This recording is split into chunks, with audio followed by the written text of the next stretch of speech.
नेकपाको विवाद एक किसिमले अलि स्थगित भएको जस्तो देखिन्छ। यो अहिले कुन अवस्थामा हो, कसरी बुझ्ने? पार्टीभित्र केही विवादहरू अगाडि आएका हुन्।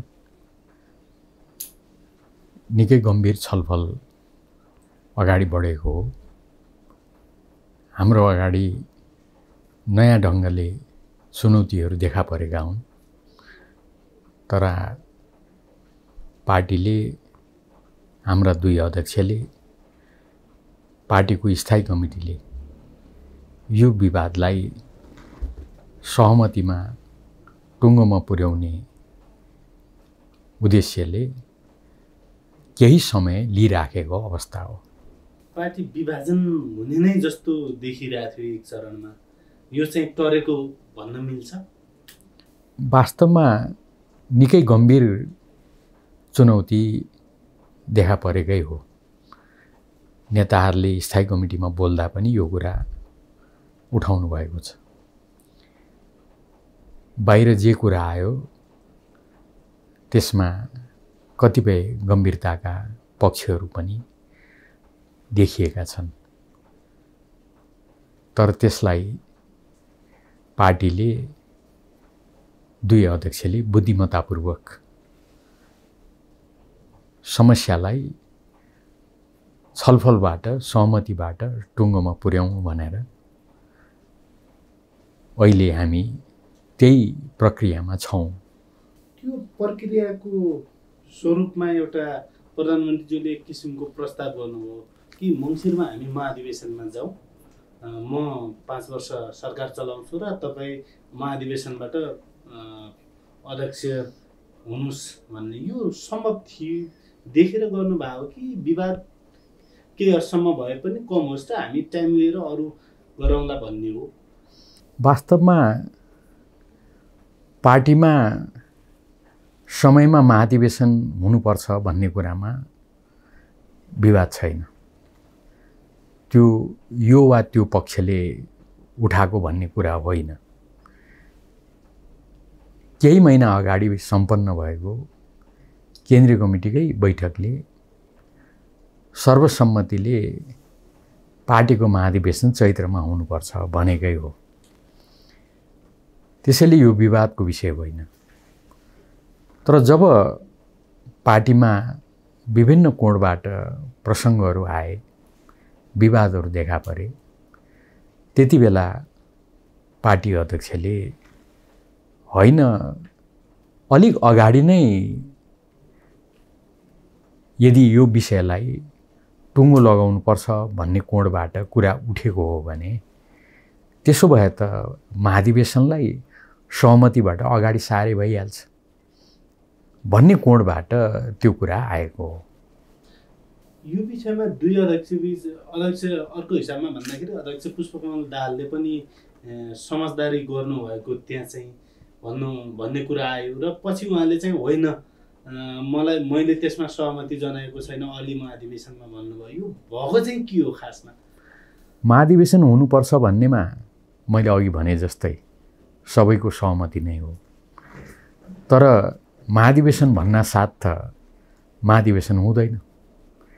महाधिवेशन गर्नको लागि त तपाईसँग त्यसलाई लिएर कतिपय हकमा एउटा प्रस्ताव चाहियो। कसरी तपाईँ त्यो ठाउँमा पुग्नुहुन्छ, कसरी गर्नुहुन्छ लगायतका कुराहरू चाहियो।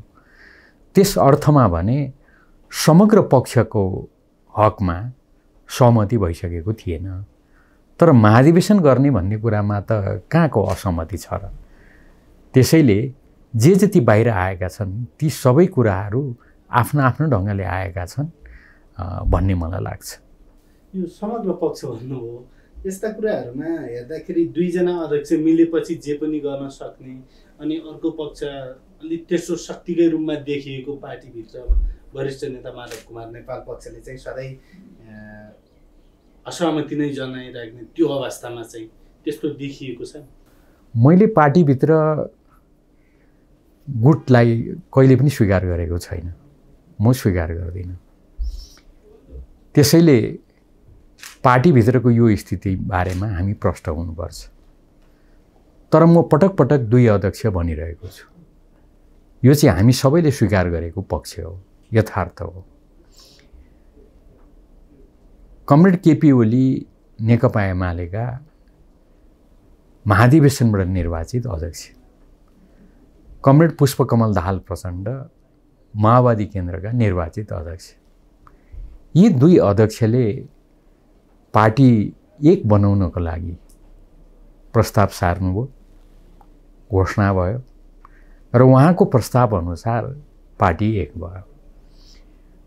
र केसम्म भने पार्टीको सचिवालय, स्थायी कमिटी, केन्द्रीय कमिटी उहाँहरूको सहमतिबाट गठन भयो।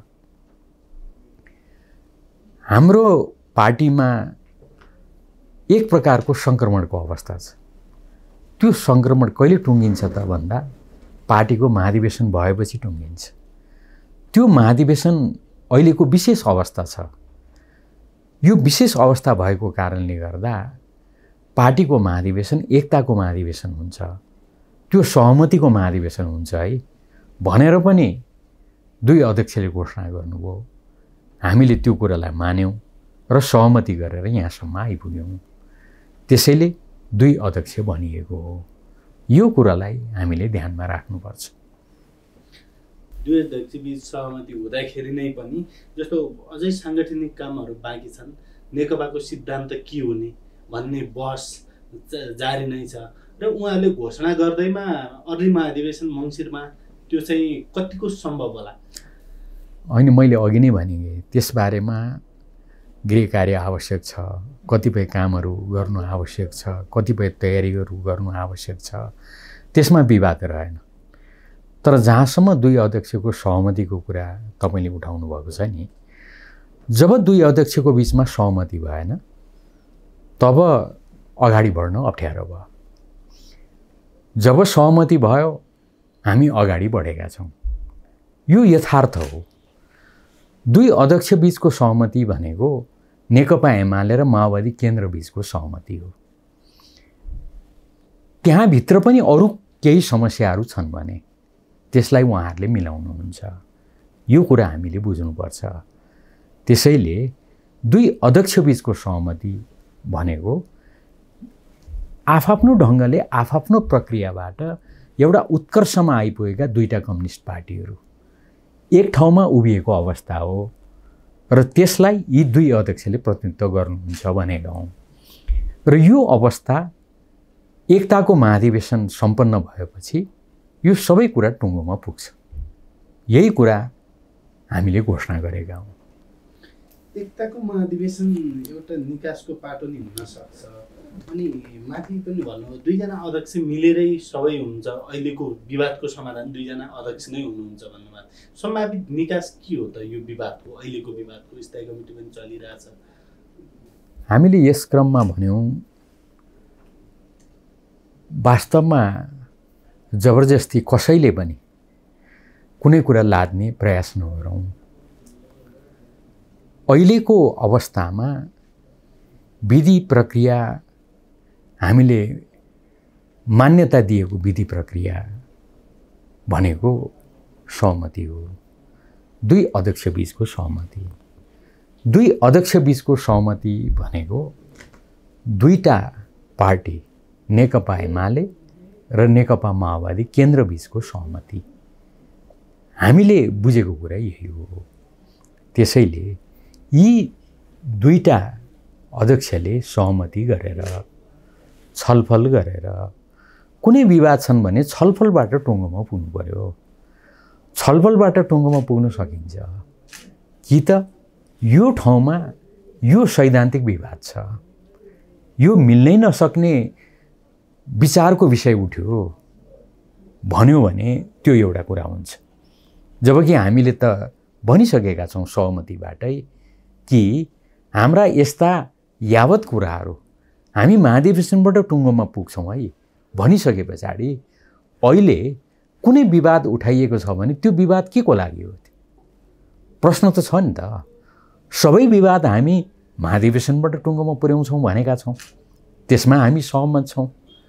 त्यो महाधिवेशनमा कुनै विवाद छैन। केन्द्रीय कमिटीले महाधिवेशन गर्ने भनेका छौँ। त्यसैले मलाई अलिकति यो विवादहरूलाई लिएर मनमा केही जिज्ञासाहरू पनि उठेका छन्। यो के हो यो? त्यसकारणले म भनिरहेको छु निरन्तर कि यो छलफल गरेर टुङ्गोमा पुग्न सकिन्छ। टुङ्गोमा पुर्याउनु बाहेक अर्को विकल्प छैन। यो हामीले मानिआएको प्रक्रिया भनेकै यही हो। यो बिचमा स्थायी कमिटी स्थगित जस्तो देखिन्छ र सरले भन्नुभयो कि विवाद दुईजना मिलेरै गर्नुपर्छ। विगतका दुई पार्टीका अध्यक्ष, अहिलेका अध्यक्ष उहाँ देखिनुहुन्छ। तर पछिल्लो समय के पनि देखिन्छ भने स्थायी कमिटी सकिएपछि फेरि दाहाल र नेपाल पक्षले पुरानै माग दोहोऱ्याउने, प्रधानमन्त्री वा पार्टी अध्यक्ष पदमध्ये एउटाबाट राजीनामा दिनै पर्छ भन्ने, यस्तो अवस्थामा फेरि के राजीनामा सम्भव छ देखिन्छ? मलाई त्यो सम्भव छ कि छैन भन्दा पनि नि त्यो कहीँ कतैबाट त्यस्तो कुरा भयो भन्ने कुरामा मलाई विश्वास छैन। किनभने म कानुनको विद्यार्थी, अलि बढी तर्क गर्छु। हामी दुई पार्टी अब एकीकरणमा जानुपर्छ भनेर घोषणा भयो। हाम्रा दुई अध्यक्षले घोषणा गर्नुभयो। अर्थात् दुई अध्यक्षको सहमतिबाट पार्टी एकीकरणको घोषणा भयो र यसलाई चाँडो टुङ्गोमा पुर्याउँछौँ। कतिपय कुराहरू टुङ्गोमा अहिले नै पुग्न नसकिने कुराहरू लगायतका थुप्रै कुराहरू हामी महाधिवेशनबाट टुङ्गोमा पुर्याउँछौँ र त्यो महाधिवेशन एकताको महाधिवेशन हुन्छ है भनेर पनि हामीले घोषणा गऱ्यौँ। अनि यही बिचमा त्यो एकीकरणको घोषणा गर्ने दुई अध्यक्ष मध्येमा एउटा अध्यक्ष, चाहे पुष्पकमल दाहाल प्रचण्डको भन्नुहोस् चाहे केपी ओलीको भन्नुहोस्, उहाँले चाहिँ हट्नुपर्छ भनेर भन्दा त्यो एकीकरण प्रक्रियालाई टुङ्गोमा पुर्याउन त्यसले सहयोग पुग्छ कि पुग्दैन? प्रष्टै छ। त्यसकारणले त्यस्तो माग भयो होला भन्ने मलाई विश्वास छैन। प्रधानमन्त्रीबाट राजीनामा दिन त सक्नुहुन्छ नि भन्ने होला नि। अब त्यस सम्बन्धी कुरामा पनि एउटा कुरा छ, हेर्नुहोस् त्यो के हो त? म त प्रष्ट छु। हामीले संविधान बनाउँदा यो देशमा विद्यमान जुन अस्थिरता छ नि, राजनीतिक अस्थिरता, सरकार बनायो, 3 महिनादेखि सरकार परिवर्तनको प्रयास सुरु भयो। 6 महिनामा सरकार परिवर्तन गर्यो। यो ढङ्गको अस्थिरताबाट जनता वाक्क भएका थिए, राजनीतिक दलहरू वाक्क भएका थिए। राजनीतिक दलहरू चुनावमा जाँदा सबैको एउटा नारा थियो, हामी यो अस्थिरतालाई समाप्त गर्छौँ। हेर्नुहोस्, हामीले संविधान सभाबाट बनाएको संविधानले त्यो अस्थिरता समाप्त गर्ने गरिकन हामीले सुधारिएको संसदीय प्रक्रिया, संसदीय प्रणाली देशमा लागू गरेका छौँ। हाम्रो संसदीय प्रणाली भनेको बेलायतको वेस्टमिन्स्टर मोडेलमा छैन, भारतको जस्तो छैन। हाम्रो प्रधानमन्त्रीले संसद विघटन गर्न सक्नुहुन्न। 2 वर्ष नपुगेसम्म प्रधानमन्त्री विरुद्धमा अविश्वास प्रस्ताव आउँदैन। यो लगायत थुप्रै कुराहरू छन्। एउटा नेता, एउटा व्यक्ति एकभन्दा बढी निर्वाचन क्षेत्रबाट चुनाव लड्न सक्दैन। प्रतिनिधि सभामा हारेको मान्छे मन्त्री हुँदैन। थुप्रै कुराहरू हामीले संविधानमा राखेका छौँ। यो के त भन्दाखेरि जनतालाई राजनीतिक दलहरूले प्रतिबद्धता गरेका छन्, वाचाबन्धन गरेका छन्, हामी अस्थिरता समाप्त गर्छौँ भनेर। अनि अस्थिरता समाप्त गरेको भाषण गरेर सरकारमा आउन साथ अनि हामीले 5 वर्ष नपुग्दै 2 वर्ष नपुग्दादेखि नै हामीले अर्को सरकारको कसरत सुरु गऱ्यौँ भनेर म कसरी विश्वास गर्ने? मैले कसरी विश्वास गर्ने? तर एउटा कुरा म यहाँ राख्छु, 2 जना अध्यक्ष अर्थात् हाम्रा नेताहरू बसेर सहमतिबाट हामी यसरी जाउँ न भने त्यो अर्कै कुरा हो। तर हामीले जनता समक्ष गरेको वाचाबन्धन भनेको चाहिँ अस्थिरता विरुद्धको वाचाबन्धन हो। त्यसैले यस्तो कुरा कहीँ कतै पनि भयो होला भनेर मलाई विश्वास छैन। दुवै पदबाट राजीनामा सम्भव छैन। पार्टी महाधिवेशन गरौँ र अर्को चुनाव पुरौँ। महाधिवेशन गरौँ, अर्को अध्यक्ष आउन सक्नुहुन्छ, ल्याउँ। संविधान बमोजिम निर्वाचनमा जाउँ, निर्वाचनबाट अर्को प्रधानमन्त्री चुनौँ। हामी यो हाम्रो सौभाग्य हो, खुसीको कुरा हो कि अहिलेका अध्यक्ष र प्रधानमन्त्री केपी ओलीले म कक्षा दोहोऱ्याउँदिनँ भन्नुभएको छ। म फेरि अध्यक्ष हुन्न। त्यस अर्थमा उहाँले त आवश्यक छ भने अलिक चाँडो महाधिवेशन गरौँ न, म अध्यक्ष दिन्छु, छोड्छु भन्नुभएको छ। उहाँले भन्नुभएको छ म अर्को पटक फेरि प्रधानमन्त्री हुन्न, म त चुनावमा हाम्रा उम्मेदवारलाई, पार्टीलाई सहयोग गर्न जान्छु, म त सांसदको चुनावसम्म पनि लड्दिनँ भन्नुभएको छ। यस्तो बेलामा, यस्तो अवस्थामा, कोरोनाले व्याप्त भएको बेलामा ध्वस्त देश हुन सक्ने खतरा छ। हामीले त्यो जोगाएका छौँ देशलाई। यो अहिलेको अवस्थामा छौँ, उभिएका छौँ। अनि हामी यस्तो अप्ठ्यारो छिमेकीहरूसँगको त्यो तिक्तताको बिचमा हामी जुन उभिएका छौँ, हामी अध्यक्षले तुरुन्तै छोड्नुपर्छ, प्रधानमन्त्री पदबाट तुरुन्तै हट्नुपर्छ भनेर हामीले झगडा गरिराखेका छौँ भन्ने कुरा त मलाई पटक्कै विश्वास छैन। दुई अध्यक्षबीच सहमति हुनै लाग्दा दुवै अध्यक्षतिरका मान्छेहरू होइन यो सहमति हुन नदिउँ भनेर हान्न खोजेको भन्ने पनि सुनिन्छ नि। यो कतिको सत्य छ यसमा? मैले भनिगएँ, यस्तो बेलामा आफूले गरेका जनता समक्षका प्रतिबद्धताको पृष्ठभूमिमा हामीभित्र कसैले त्यसो गर्नुभयो होला भन्ने कुरामा मलाई पटक्कै विश्वास छैन। आरोप लाउनेहरू त लाउँछन् नि, कतिपय अवस्थामा सरकै नाम पनि लिएर सुन्छौँ। मलाई यसबारेमा केही टिप्पणी गर्नु छैन। म अलिकति खण्डन मण्डन गर्न रुचाउँदिनँ। म यति मात्रै भन्छु, अहिले सहमतिको विकल्प छैन। हाम्रो पार्टी मात्रै होइन, सिङ्गो देशमा रहेका जिम्मेवार राजनीतिक दलहरू, सत्तापक्ष, प्रतिपक्ष र अरू दलहरू सबै एक ठाउँमा उभिनुपर्छ। तराई मधेसदेखि हिमालसम्मका जाति, भाषा, धर्म, संस्कृतिका जनता एक ठाउँमा उभिनुपर्छ। यो चुनौती होइन भन्नुहोस् त। कोरोना विरुद्ध लडाइँ लड्नु छ। हाम्रो छिमेकीसँगको सम्बन्ध त्यस्तो अवस्थामा छ। कस्तो अप्ठ्यारो अवस्थामा हामीले हाम्रो नक्सा जारी गऱ्यौँ, हामीले त्यस सम्बन्धी संविधान संशोधन गऱ्यौँ। संविधान जारी गर्ने विषय, संविधान संशोधन गर्ने विषय हाम्रो विषय होइन र? त्यसो गर्दा पनि साथीभाइहरू चित्त दुखाउँछन्। यस्तो अवस्थामा हामी लडिरहेर यो ठाउँमा आइपुगेका छौँ। कम अप्ठ्यारो र चुनौतीपूर्ण अवस्था होइन नि। यस्तो अवस्थामा हामी एक ढिक्का हुनुपर्ने होइन र? यो कुरा सबैले बुझ्नुभएको छ। त्यस कारणले मलाई कुनै पनि कुराको खण्डन मण्डन गर्नु छैन। यो बिचमा एउटा कुरा के आयो भने हामी दुईजनै अध्यक्ष बसौँ, प्रधानमन्त्री चाहिँ हामी सचिवालयभन्दा बाहेकको मान्छेलाई बनाऊँ भन्ने प्रस्ताव पनि आयो। यस्तो अवस्थामा सम्भावित व्यक्ति को हुन सक्छ भन्ने पनि चर्चा आयो नि। सरकै नाम पनि आयो, त्यसमा पनि आयो फेरि। अनि मैले यसबारेमा पटक पटक भनेको छु र मैले यसबारेमा सार्वजनिक रूपमै आफ्ना कुराहरू राखेको छु। मेरो व्यक्तिगत कुरा गर्नुहुन्छ भनेदेखि यसतर्फ मैले पटक्कै सोचाइ बनाएको छैन, सोचाइ राखेको छैन। अहिले यो सामयिक र सान्दर्भिक कुरा पनि होइन। अहिले हामी त एकताबद्ध भएर, मैले अघि नै भने नि, देश र जनताको हितमा एकताबद्ध भएर लाग्ने हो। यो विषयमा छलफल गरेर हामीले अगाडि बढ्ने बेला होइन। त्यसैले म यसबारेमा एकदमै प्रष्ट छु। यो सरले नै भनिहाल्नुभयो, यो कोरोना, बाढी र पहिरोमा जनता चाहिँ आक्रान्त छन् एकदम। यो प्राकृतिक प्रकोप र उसको कोरोनाको पनि अझै के हुन्छ भन्ने अवस्था छैन। यस्तो अवस्थामा सत्तारूढ दल, सरकार एक किसिमले एकजुट भएर लाग्नुपर्ने बेलामा विवादमा फसेको छ।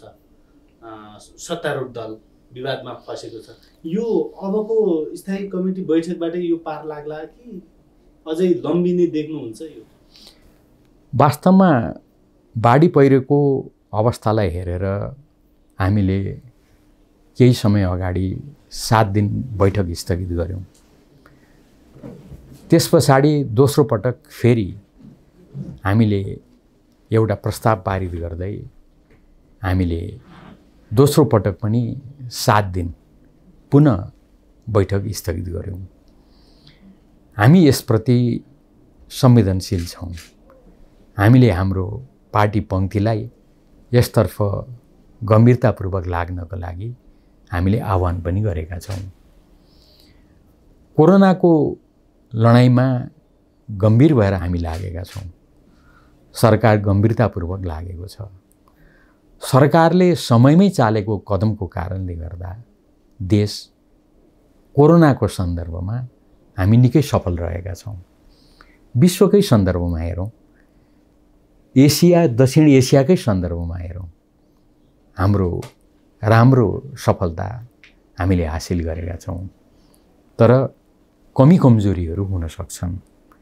अहिलेको अवस्था त कस्तो हो त मलाई व्यक्तिगत सोध्नुहुन्छ भने चाहिँ भन्दा कहाँ कमी कमजोरी भएका छन् त्यसलाई हेका राख्नुपर्छ। तर अहिले त्यसतर्फ लाग्ने भन्दा पनि सिङ्गो मुलुक एक ढिक्का भएर कोरोनाको विरुद्धमा लड्नमा एकजुट भएर लाग्नुपर्छ। अहिले बाढी पहिरो छ, त्यसले पारेको समस्यालाई सम्बोधन गर्न लाग्नुपर्छ। त्यति मात्र होइन, हाम्रो छिमेकीसँग तिक्त सम्बन्ध छ। त्यसले हामी एउटा अप्ठ्यारो अवस्था भोगिरहेको अवस्था छ। छिमेकीसँगको सम्बन्धलाई सुधार्नुपर्छ भन्ने अटोटका साथ तर दृढतापूर्वक देश र जनताको हितमा हामी लाग्नुपर्ने अवस्था छ। यो सबै सन्दर्भमा सिङ्गो देश, सबै राजनीतिक दलहरू, तराई मधेसदेखि हिमालसम्मका जाति भाषा धर्म संस्कृतिका जनता एक ठाउँमा उभिनुपर्ने हो कि हामी भित्र आपसमा झगडा गर्नुपर्ने हो। यो कुरामा हाम्रो पार्टी एकदम प्रष्ट छ। तसर्थ त्यसतर्फ हामी लाग्दैनौँ भन्ने मलाई विश्वास छ। छिमेकीसँगको सम्बन्ध भन्नुभयो, यो नक्सा प्रकाशित गरेपछिका पनि केही घटनाहरू छिमेकीसँग अलि बढी तिक्त हुँदै गएको देखिन्छ। सरकारले अलि त्यो सम्बन्ध सुमधुर बनाउन अथवा पोजिटिभतिर लिन भन्दा पनि तिक्ततातिर लाँदैमा फाइदा देखेको हो कि जस्तो पनि परिरहेछ नि बाहिर। यसमा म एकदम प्रष्ट छु। वास्तवमा म एउटा कुरा ध्यानाकर्षण गराउन चाहन्छु। हामीले सरकारको तहबाट नक्सा बनाएर नक्सा पारित गर्नुभन्दा अगाडि हामीले एउटा कुरा ध्यान राख्नुपर्छ। हामीभन्दा अगाडि छिमेकी भारतले हाम्रो लिपुलेक, लिम्पियाधुरा, कालापानी क्षेत्रलाई समेटेर नक्सा प्रकाशित गर्यो। हामीले सुरुवात गरेका होइनौँ। त्योभन्दा अगाडि त हामी भनिरहेका थियौँ हाम्रो भूभाग हामीले हाम्रो बनाउनुपर्छ, फिर्ता ल्याउनुपर्छ, त्यस सम्बन्धी आवश्यक कारबाहीहरू गर्नुपर्छ। हामी यसबारेमा साह्रै उत्तेजित भएर लाग्नु हुँदैन हामी भनिरहेका थियौँ। प्रधानमन्त्रीज्यू भनिराख्नु भएको थियो नक्सा ठुलो कुरा होइन, भूभाग ठुलो कुरा हो। हाम्रो भूभाग हाम्रो हो, त्यसलाई हामी छोड्दैनौँ, त्यो हाम्रो बनाउनुपर्छ भनिराख्नु भएको थियो। तर अचानक हाम्रो छिमेकी भारतले नक्सा प्रकाशित गर्यो। हाम्रो छिमेकी भारतले हाम्रो जुन भूभाग छ त्यो भूभागमा बाटो उद्घाटन गर्यो, त्यसलाई सार्वजनिक गर्यो। हाम्रो अगाडि त्यस पछाडि कुनै विकल्प रहेन। अनि हामीले नक्सा पास गर्यौँ, नक्सा बनायौँ, सार्वजनिक गर्यौँ। त्यति मात्रै होइन, हामीले त्यसलाई समेटेर संविधान संशोधन पनि गर्यौँ। यसमा हाम्रो तर्फबाट कुनै अर्घेल्याइ भएको छैन। हामी भारतसँग सुमधुर सम्बन्ध चाहन्छौँ, अहिले पनि चाहन्छौँ, भोलि पनि चाहन्छौँ। त्यस कुरामा हामी एकदम प्रष्ट छौँ। तर हामी हाम्रो भूभाग 1 इन्च पनि यताउति हुन दिने पक्षमा छैनौँ। हामी दृढतापूर्वक यो पक्षमा उभिन्छौँ। नक्सा प्रकाशित त गर्नुभयो, तर त्यसलाई ल्याउने कुरामा र अन्य कुरामा पनि वार्ताको पहल चाहिँ हाम्रोबाट अलि नपुगेको हो कि त्यो नपुगेको हो कि उसले रेस्पोन्स नगरेको हो, हाम्रो परराष्ट्र मन्त्रालयले त्यसरी पहल नगरेको हो कि भन्ने पनि छ नि। निरन्तर पहल भएको छ। यसको बारेमा छलफल होस्, छलफल गरौँ। हामीले बारम्बार यसमा पहल गरेका छौँ। प्रधानमन्त्रीको तहमा सोझै टेलिफोन वार्तासम्मका पहलहरू भएका छन्। तर संविधान संशोधन हुनुभन्दा अगाडि उहाँहरू पनि टेलिफोनमा वार्ता गरौँसम्म भन्नुभयो। तर जब संविधान संशोधनको प्रक्रिया अगाडि बढ्यो तब त्यो कुरा बन्द भयो। अहिले पनि निरन्तर सरकारको तर्फबाट आवश्यक पहलहरू भइराखेको छ। सरकारले संसदको नेतृत्वसँग सल्लाह नगरी संसद अधिवेशन अन्त्य गर्यो, यसको औचित्य चाहिँ अहिलेसम्म नि पुष्टि भएन भन्ने कुरा आइरहेछ सांसदहरूबाट। वास्तवमा जहाँसम्म संसद अधिवेशन बोलाउने कुरा, संसद अधिवेशनलाई समापन गर्ने कुरा छ, यो सरकारको कुरा हो। सरकारले सिफारिस गर्छ, प्रधानमन्त्रीज्यूले सरकारको तर्फबाट राष्ट्रपतिमा यो कुरा पुर्याउनुहुन्छ। राष्ट्रपतिले सरकारको सल्लाहअनुसार, सुझावअनुसार, परामर्शअनुसार संविधान बमोजिम संसदको अधिवेशन बोलाउनुहुन्छ। यसो गर्दा निश्चय पनि संसदले कतिपय तयारीहरू गर्नुपर्ने हुन्छ। संसदले अधिवेशनको ती बैठकहरू सञ्चालन गर्ने कुरामा तयारी गर्नुपर्ने हुन्छ। त्यसैले संविधान कानुनमा चाहिँ होइन, तर व्यवहारमा संसदका सभामुखलाई, अहिले त दुईटै सदन छ, त्यसैले सभामुख र राष्ट्रिय सभाका अध्यक्षलाई यसबारेमा जानकारीमा राखेर अनि संसदको अधिवेशन बोलाउने, संसदको अधिवेशन समापन गर्दा पनि उहाँहरूलाई जानकारी गराएर संसदको अधिवेशन समापन गर्ने चलन छ। समापनको बारेमा भन्दा पनि विशेष त संसदको अधिवेशन डाक्दा चाहिँ, किनभने त्यस पछाडि संसदको अधिवेशन सञ्चालन गर्नुपर्ने हुनाले संसदका सभामुखलाई सल्लाह गरेर, छलफल गरेर कहिले चाहिँ गर्नु ठिक होला त भनेर जानकारीमा राखेर संसद अधिवेशन बोलाउने चलन छ। मलाई थाहा भएन व्यक्तिगत रूपमा, म विश्वास गर्छु यो कुरा प्रधानमन्त्रीज्यू र सभामुख बीचको कुरा हो। त्यो उहाँहरूको भित्र बीचको कुरामा म केही टिप्पणी गर्न चाहन्न।